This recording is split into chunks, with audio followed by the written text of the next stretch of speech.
I'll give you 31. You give me $31 for this sweater, James? Yeah, half off. Seems like a ripoff.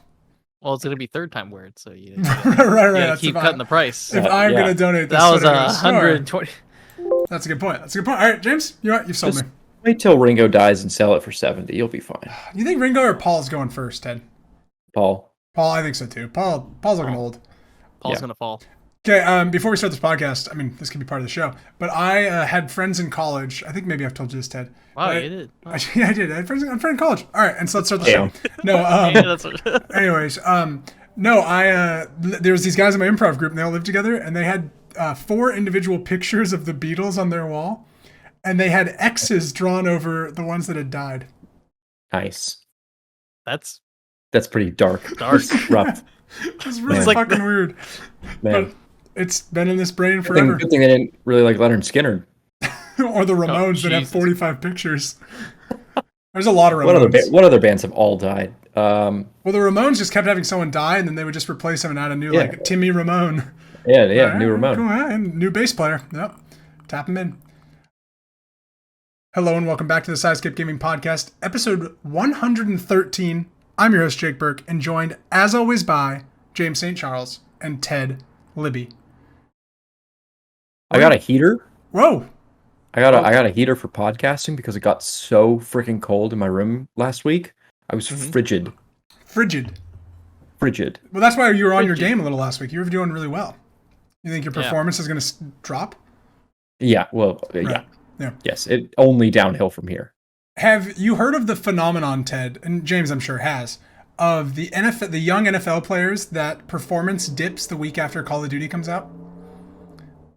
This is a true stat. That's amazing. Yep. Yes. And also awful. Awful, because a lot of them are paid to play the game. So they have to like pay it. Paid to play Call. Like they're paid to play football. Yeah, and they're also paid to play Call of Duty. Sponsorships. But that's pretty silly. Yeah, but enough about the NFL, because this is the Sidescape Gaming Podcast, episode 113, where every Monday morning a new episode goes live on YouTube.com. Once a week, we sit down in Discord over 500 miles to talk about a video game related topic and what games we are playing.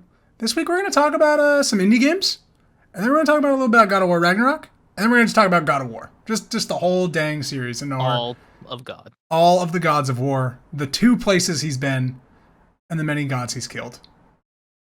But James, before we talk about God of War. Yes. You've been gaming. I have. I've been indie gaming. Ooh, what are you playing? Or, so there's I was telling you, there's 2 roguelites I picked up this past week because some friends were playing them, and 2 of them were playing different ones, and I was like, I'll just get them both. And the first one is Tiny Rogues, which is right now by far one of the best roguelites I've played this year. What's it called? It's Tiny Heroes? Tiny Rogues. Tiny Rogues. Tiny Rogues. And it kind of this is gonna sound weird, but it plays like a twin stick shooter, if that makes sense. Like it has the projectiles from if you were playing like from a twin stick shooter, except you can move wherever you want in a box. And it has very simplistic art style, very similar to like Undertale or Deltarune type art style. Looks like an arcade game.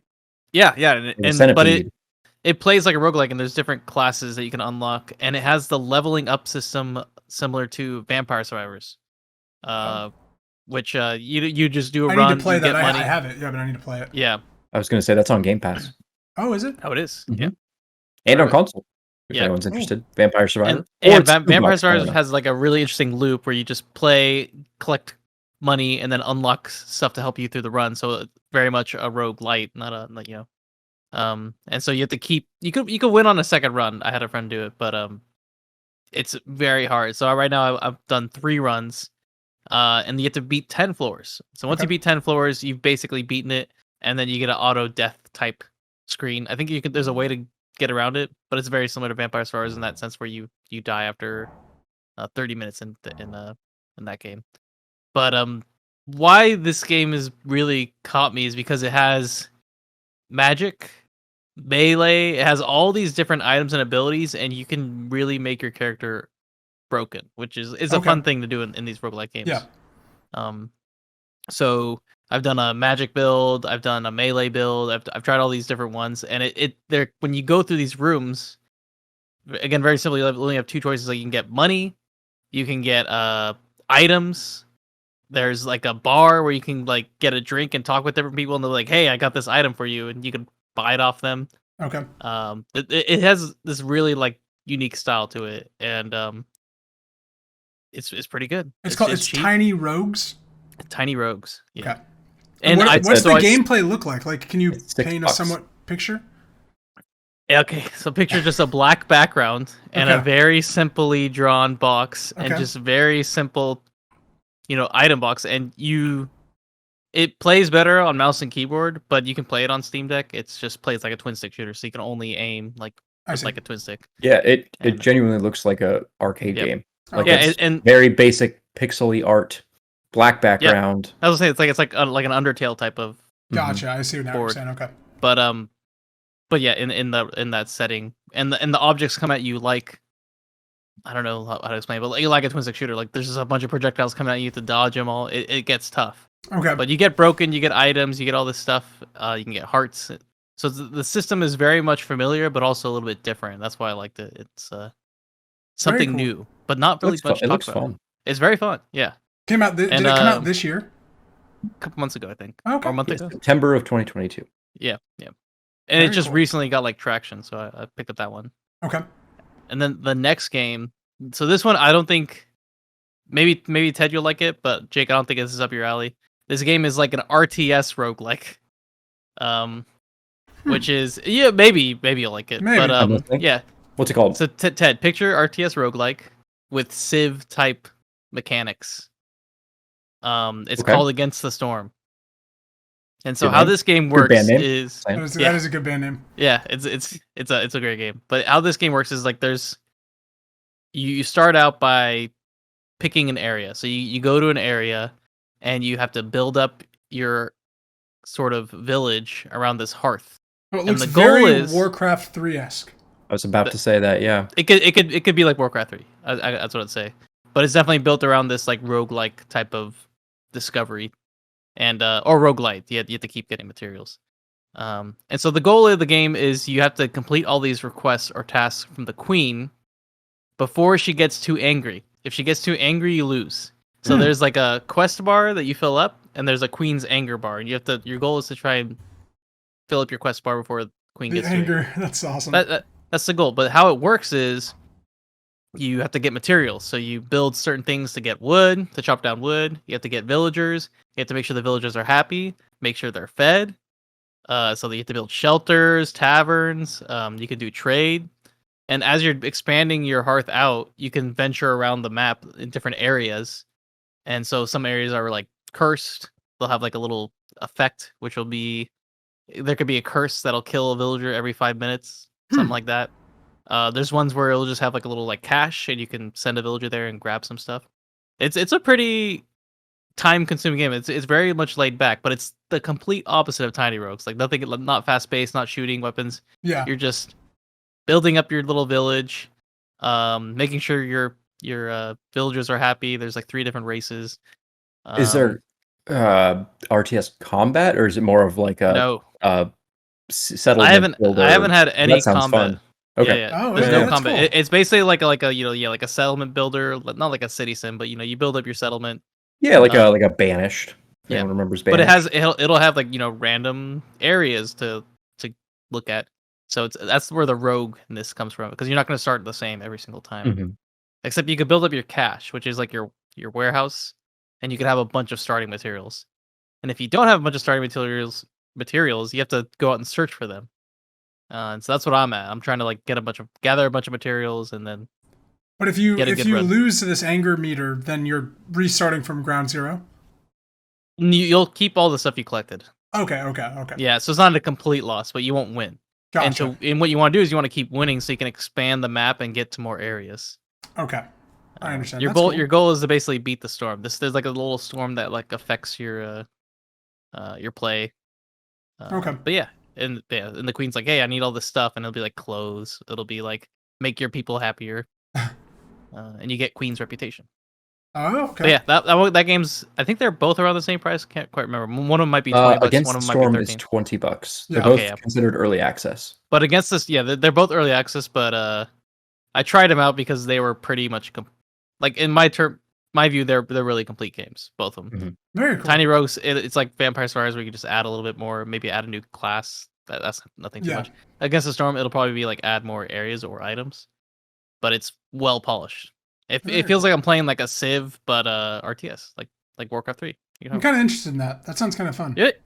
Yeah, I'd say give it a try. It has a really easy tutorial, and then it throws you right in there. But my only fear with the games like these is Ted. Do you remember They Are Billions? We play this a lot when we lived. It's not like They Are Billions. Okay, yeah. Because you'd play like an hour and a half of They Are Billions, and then just die in a second, and you're like, I don't even feel like that was satisfying. Like I think I just wasted an hour and a half of my life. Yeah. So it's good to know that's not this. I really liked They Are Billions, but you're right. You felt like you were on top of the world until out of nowhere, all of a sudden, you lost the game, and you're just like, Yeah. This won't be like that. Like you fight against the rage. It's not like it just kills you out of nowhere, and you can do stuff to make sure you can win. And I recommend playing on the Pioneer difficulty, which is right at the lowest difficulty is Shelter.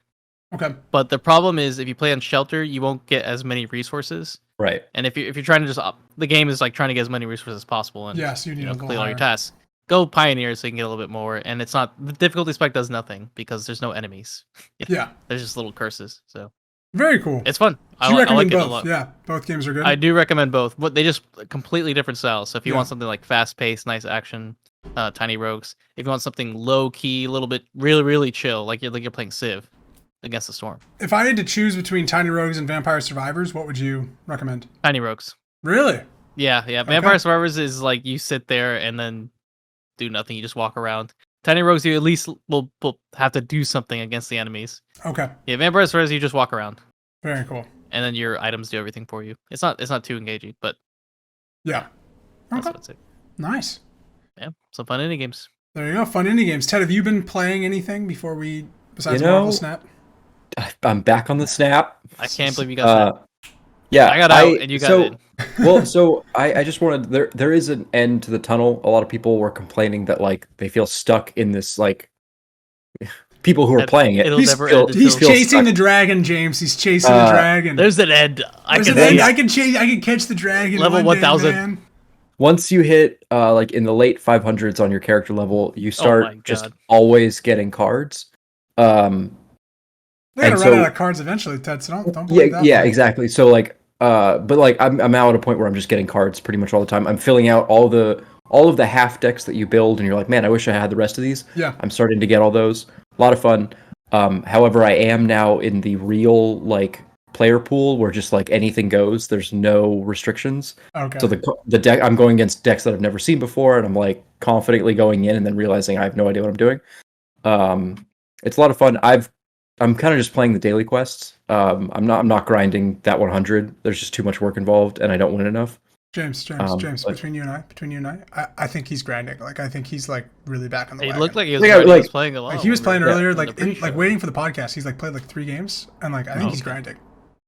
Yeah, but I didn't win those games. Well, I won one of those games.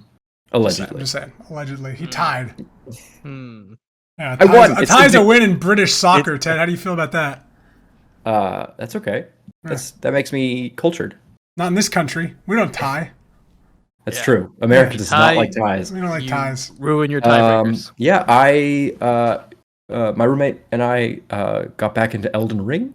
Oh, I saw you playing Elden Ring today. Yeah, a little bit. I just made a new character. He made a new character. We're both just running around as naked men. Of course. Yeah, because you get like that light rating, so you can dodge more things. Yep. That's a really good game. It is a really good game. It's an amazing game. Just a reminder, in case you didn't know, Elden Ring, good game. Elden Ring, good game. Really quick interjection here, but did you guys see the nominations for Game of the Year? Yeah, I did. Yeah, what do you think? So it's can you pull it up on your? It's Stray, Plague Tale Requiem, God of War, yeah, Elden Ring, Horizon Forbidden West, and something else. Yeah. I think there's Marvel Snap. It's on there for it's in there in the mobile game. It is for mobile game. I figured we're voting for that one. Let me look for the. Yeah, I think there's 6 games, but I thought that was kind of. I thought there was 5. I'm excited to play Plague Tale Requiem. I like the first game, so I'm gonna play that. I think that's one of my next things. It's on Game Pass, so. Call of Duty Modern Warfare 2. Wasn't that? It's going to win Game of the Year this year, even though it wasn't nominated. It's Xenoblade Chronicles 3. That's You what money does. gotta get your Nintendo. That's what it Game was. of the Year. Xenoblade Chronicles 3, everybody's favorite game. Okay, so we can forget about that one. So Yeah. I mean, no, it's between two games. right, It's between Elden Ring and God you of guys see War. the meme? See the TikTok, the meme going around of The Rock and Samuel L. Jackson from the other guys as Elden Ring and God of War, and then Mark Wahlberg's just sitting there as Stray. Stray. Yeah, it's like, well, hey, congrats thanks for coming. Stray, we couldn't do what you could do without you. Yeah. Stray won because Stray's nominated because it had good marketing, not because it was a good game. Great marketing. That's good marketing in and of itself. Yeah. One more quick thing. Did you know that since 2015, a third-person game has won every single game of the year? I'm not surprised. Make a third-person game, and that's what it's going to be and this you'll year win. too. Yeah. I saw a thing too. It's like it showed all the times like Sony, Nintendo games have been nominated for Game of the Year. Xbox has never had an exclusive nominated for Game of the Year at the Video Game Awards. It's one other it's what? Halo 3? No, like since Jeff Keighley's been doing the Game Awards. Oh, yeah. Okay. Or like the Spike TV Awards and stuff. Since he's been running it, they've never had an Xbox game. Like Forza won like a lot of other Game of the Years recently. Forza 5. But I just thought that was kind of interesting. And they have 0 exclusives this year, so interesting. They really need to work on that.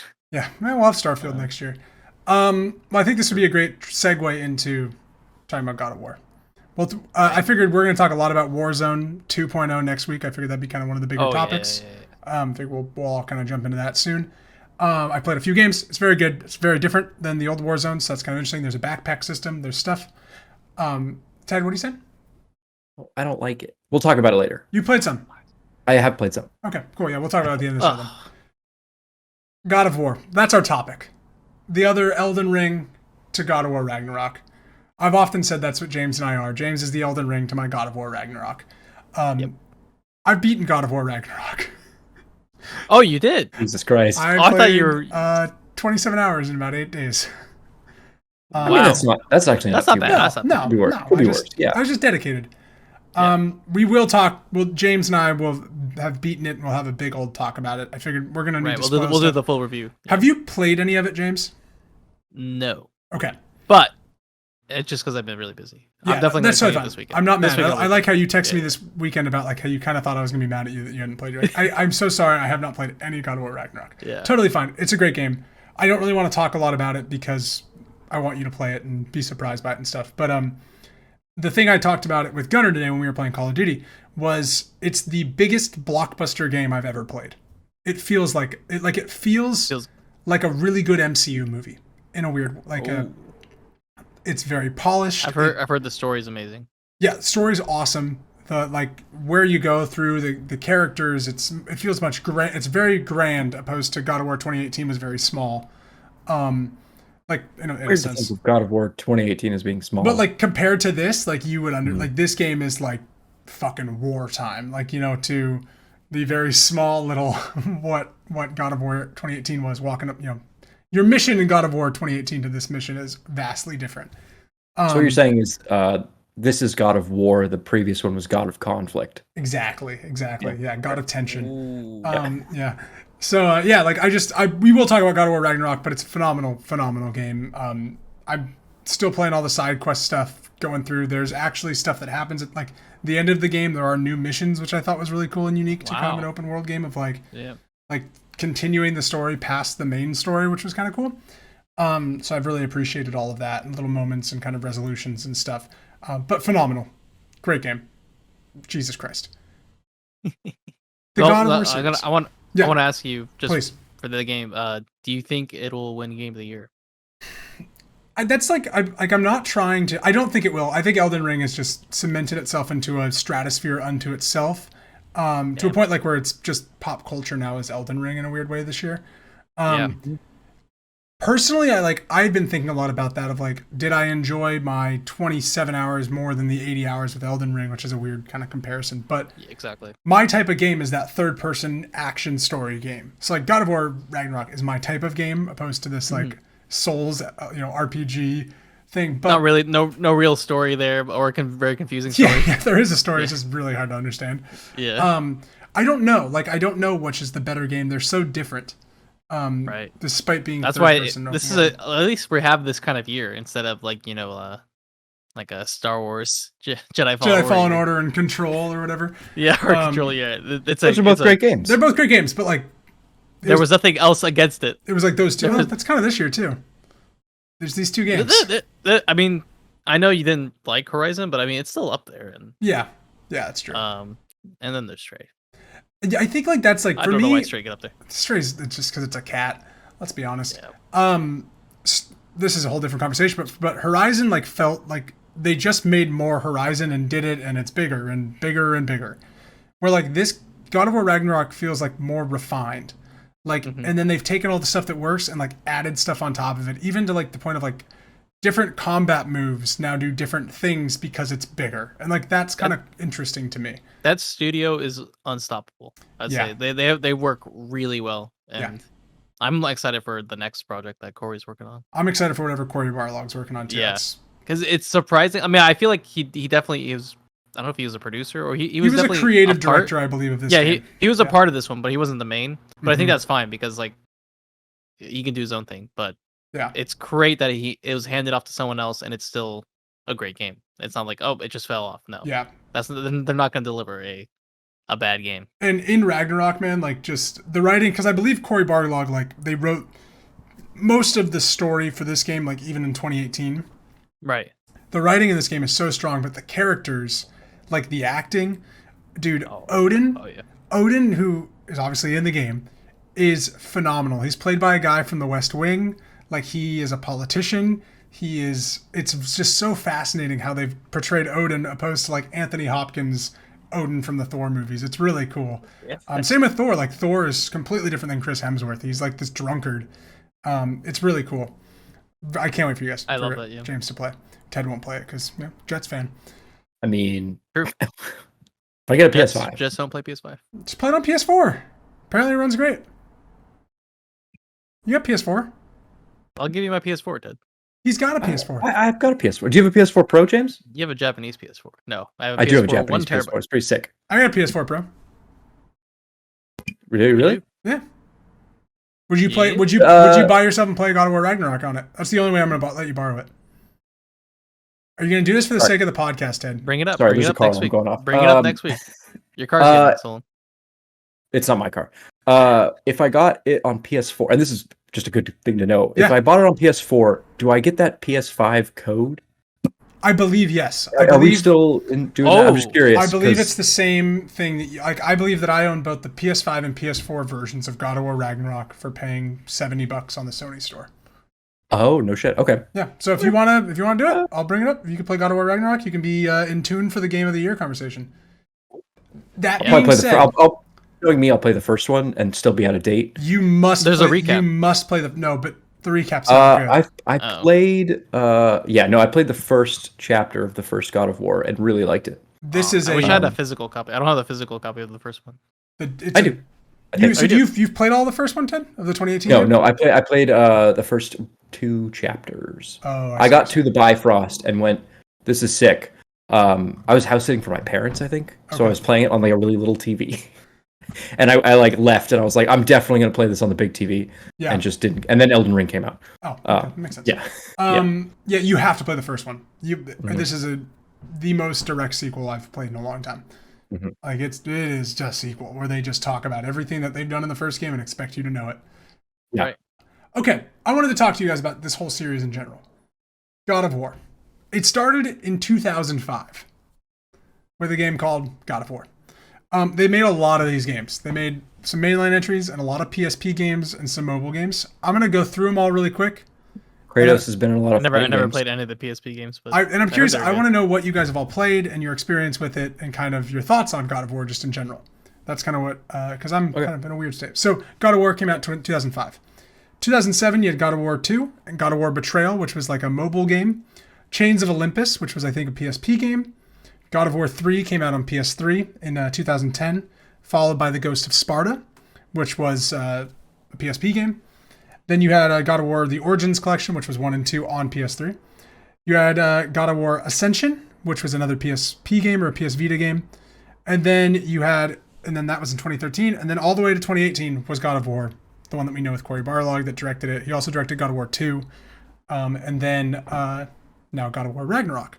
So where did you guys know about God of War? Start playing God of War? Any of that? Whoever wants to start. I'm kind of curious about that.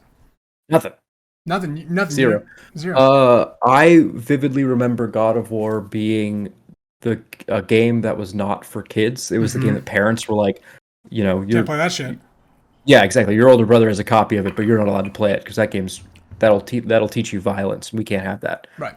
I remember that being told that my entire childhood, and because the PS3 was what it was, and because a lot of the 3 of our teenage years was sucked up in an Xbox. Yeah. By the time God of War 3 came out, and they were putting out PSP games or PS Vita games, I think Ascension was a Vita game. I think Ascension was God of War was just like done in the back burner. Yeah. It was over. It was just like this cheesy, Japanesey, like, right. Not in a bad way, but like it's just like it's one of those. It's over there. We don't talk about it. Yeah, and that's why I never played the original God of Wars. I was like, okay, sure. Like, yeah, it's just an old cheesy. Yeah. I don't know. And I like I said, I played the first one, and it was definitely very creative, is what I'll call it, because it was like good graphics, very cinematic, very good to play. They've always been a top of the line game, like even when they were coming out on PS3 and stuff. Yeah. Yeah. What struck me more with the new one was I was just like, oh, this is really like interesting. Mm-hmm. Fun. I mean, I guess if anything, the first God of War felt like a third-person action game. I never got to a point where I was like, this is revolutionizing third-person action games yet. I didn't get a lot of... You're talking about 2018. 2018's God of War, yes. Because that's not the first God of War. It's not even the first God of War titled God of War. It's a good point. Yeah. This is like the Modern Warfare 2. God of War, what's going to pop up, James? That's true, 2018. Yeah. James, where did you start with this whole franchise? So I played one on the PlayStation 2. I think at that time it came out in 3 and 2, and I rented it. It was a mature game, but hey, fucking do it, James. Come on. Hey, Bob. Hey, read this. And that game, my memory of it is very vividly bloody. Like I just remember a lot of action and fighting these really hard bosses, but it was fun as all hell. Like the weapons were great. Kratos was crazy. Yeah. And I always think about that's what I remember is like anger is what drove. Oh yeah. Ted, have you seen Raising Kratos, the documentary? No. One of the best documentaries I've seen in past 5 years probably. It is incredible. Like probably the best video game documentary in terms of video game development. Anyone who aspires to be a video game developer should watch this. It's incredible. And Corey goes into like how he talks about like the first games he worked on. And it's a lot of anger. And it's a lot of like angst and like, sex, violence, like fuck you dad kind of like energy. And he says once he had a kid, it's like it dialed down, and that's what like these new God of Wars are kind of like. Okay, yeah, you're growing up, you're no longer that angsty teenager, and you're kind of mellowing out, but also refining what this story is. And I think that's why it works so well. Is because you have a memory of the past God of Wars, which is like you're this crazy guy and everyone fucking hated you because you just like beat the shit out of everyone and you gave no fucks. But this one is more like, okay, you actually have like a certain goal and you got a kid and you're doing these certain things, and it's a very wholesome goal. It's nothing like, yeah, I'm gonna fight you because I hate you. It's more like, hey, I'm doing this for like my wife, or like doing this for my kid. Oh, sorry. No good. No good. No, my experience with God of War is somewhat similar. Is like I think I played 3 because it was on PS3. Like when I first got a PlayStation 3, it was like, oh, okay, I'll play this. And I played like half of it or whatever. But my interpretation of Kratos was always that. Exactly. It was like, that, anger, rage, blood, violence. And he like, I remember you like had sex with women to gain health back. Like that was a thing that Kratos did. He constantly yelled his child's name, Calliope, like all the time, or his wife or whatever. Like he would just run up and be like, Calliope! And that's like what he did. And then he would climb these massive titans and you'd take him down, and that was the game. And it really didn't stick with me. And then God of War 2018 was like the game that was like it's one of my favorite games. It's just this beautiful story about kind of trying to not be the person you were in your past, and it's fatherhood. Yeah, raise someone better. And it's very fascinating because God of War Ragnarok kind of deals with what James was just talking about with like, now he's raising a teenager who's like moving, like doing things on his own and kind of trying to go his own way, and Kratos is just trying to follow. And like, so for this series, like it's completely different series now, right? It's not like the old one. The old one with the old PSP games, it's like, you know, that was even the perspective is different. Like you're a little more top down ish, a little more. How do you? So I know this is the end, right? This is the end of this. Apparently, this is the end of the Norse saga, whatever that means. So okay, but we know that. No, go ahead. We know that slight spoilers for God of War 2018, but like there's a scene where like they find stuff from ancient Greece where Kratos is from, and they find stuff from Egypt. Like so we know that like the Egyptian gods are a thing. So I wouldn't be surprised if that's where we're going next. Yeah. But I don't want to say any more because there are spoilers and stuff with what I know. But yeah, I think like that's what's so cool about this series for me as a becoming a man, an adult with this kind of video games, is that this is very much a young video game series that was all about killing, all about, you know, banging ladies and doing the thing, to now it's like about being a man and being a father and protecting and trying to like be better. And there's those great lines of "Don't be sorry, be better." I love that line. Yeah, and so that's really what sorry, be better. But yeah, that's like my kind of like thing with Kratos. Kratos was always a shitty character, and now Kratos is like one of the best characters. So it's just really fascinating. They do talk about James a lot in Ragnarok. They'll talk about his past in ancient Greece, and like Ted was saying, like how over the top these games are. There's a moment where like you're basically going to like figure out your fate as Kratos, right? And he's talking about like the time he met with the Fates in ancient Greece, which I guess is a reference to God of War 2, where he like destroys the Fates to reverse time to like change the ending of the game and like do all of this stuff. And like the people that he's telling this tale to, they're like, okay, that's like ridiculous what you did there. Like that's you're not gonna be able to do that here. Like that's just not working. Like they're like really like caught off guard by like the ridiculous tale that he's telling about like the old games. It's really funny. Yeah. So Ted, have you ever thought about playing the old ones, or is it just like now you're just wanting to play the new ones? No, not the old. Like I remember when I had a PS4, they at some point released a. You still do have a PS4. Let's just be clear. Yeah. It's at my parents' house. I think they use it as a DVD player. Good. Yeah, it's where it should be. You know? Yeah. They released God of War 3 HD remaster. Yeah, like and I remember going oh, that's neat. I wonder if they have 1 and 2 so I could play the whole series. Nope. They do not. And I was like, I don't think they will. No. Because I was like, oh, maybe I should start at the beginning. And it's no. They have the only PS4 God of War, other than the new one, is God of War 3 HD remaster. Yeah. So I think it'd be fun to goof off with them, but I don't really have any intention of like playing through the whole game. I mean, they're kind of different games, right? They're more like score attack. Like it's all about you are trying to do combos and damage and get like numbers up. Yeah, like it's much more combat or combo focused in the way PS2 games are. Right. It's a way different fighting too, compared to the view is not. Yeah, you're really tucked in behind his window shoulder. view. Yeah. It's like it's not the same. Right there on him. Well, that's like a thing. Like the old games used to do that like big perspective thing where like you'd go climb a Titan. God of War 3 was really famous for this. And Kratos would be like this little speck. Exactly. And you're like climbing up this massive being. And like now in the God of War games, there's a great scene, Ted, in the first 2018 game. But like you fight a dragon. And like instead of it being zoomed out, like there's a moment where Kratos is like running along the dragon, like on top of its back. And like the camera's like really tucked in tight. And like it's like shaking, like someone's like walking with the camera behind him, like following him. And like it's just fucking awesome. Where like if that was zoomed out and wide and like you saw the whole dragon, like nowhere near as cool. Like the fact that like it's tucked in so tight, like you are Kratos rather than like the adventure that's unfolding. Yeah, God of War is really interesting now. It's a very fascinating. Santa Monica. Yeah, they really turned it around. I think that's the most impressive part is that this game's having like a massive launch all over the world. It in the UK it outsold Call of Duty and what was the other game? And Pokemon or something in its first week of release. Like that's like how big God of War Ragnarok is doing right now in the UK. So It's pretty cool. This is a big game. I think we're going to be talking about this for next couple of months for sure. Oh, absolutely. And it's a very fucking good game. Yeah. Like, is there and there's nothing else really that's coming. Oh, there's some stuff that next month.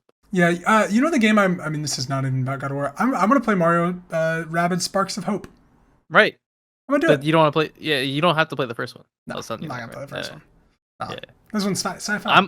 I picked the first one back up. I forgot to say. It's like I picked it back up. Oh yeah. And I'm playing through it. I'm gonna beat it. And Okay. Play You're gonna play Sparks of Hope? Yeah. Then we'll talk about it. All right, cool. We'll do a little episode about that. It's a really fun game. Any final like God of War thoughts? I'm in such a God of War mood because that's all I've done for the past 8 days. Is God of War one of the TV shows? Yes. They've announced. Right. Yeah, on Amazon. But that's not okay. So, Corey's not involved. Right. And we think it's going to be the first 3 games. If you said HBO, I would have been really happy. And I'm surprised that Amazon's not putting out bad products. They do all right. But they're not going to consult. No.